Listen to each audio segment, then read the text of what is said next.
Assalamualaikum warahmatullahi wabarakatuh. Perkenalkan, nama saya Ida Zahra Habibah dari Prodi Ekonomi A dengan NIM 872031915552 Universitas Pajajaran Bekasi Kampus D. Di sini saya akan mempresentasikan PowerPoint yang berjudul Dasar-dasar Komunikasi. Apa itu komunikasi? Komunikasi adalah suatu proses pertukaran informasi di antara individu melalui sistem lambang-lambang, tanda-tanda, atau tingkah laku. Karakteristik komunikasi. Komunikasi sebagai suatu proses, komunikasi sebagai suatu upaya yang disengaja dan mempunyai tujuan. Komunikasi sebagai suatu kegiatan yang dilakukan secara sadar, disengaja, serta sesuai dengan tujuan atau keinginan dari pelakunya. Komunikasi menuntut adanya partisipasi dan kerjasama. Komunikasi bersifat simbolis, komunikasi bersifat transaksional, dan komunikasi menembus faktor ruang dan waktu. Proses terjadinya komunikasi. Proses komunikasi membutuhkan serangkaian kegiatan timbal balik antara komunikator dengan komunikan. Adanya pengulangan siklus komunikasi memaksimalkan pencapaian tujuan komunikasi. Model komunikasi dibagi menjadi dua. Model linear, yaitu proses hanya terjadi dari dua garis lurus, di mana proses komunikasi berawal dari komunikator kepada komunikan. Model sirkuler ditandai dengan adanya unsur feedback. Dengan demikian, proses komunikasi tidak berawal dari satu titik dan berakhir pada titik yang lain.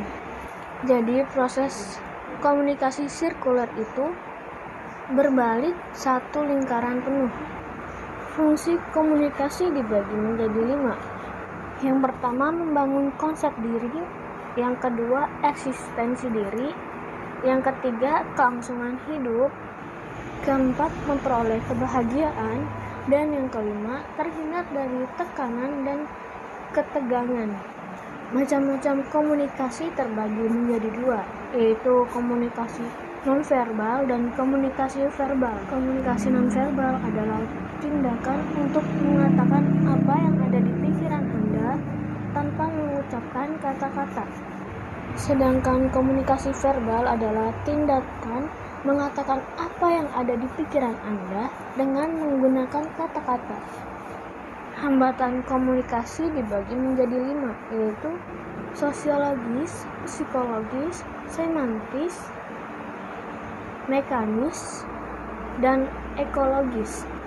Konteks komunikasi dibagi menjadi 6. Yang pertama, komunikasi intrapribadi. Yang kedua, komunikasi antar pribadi.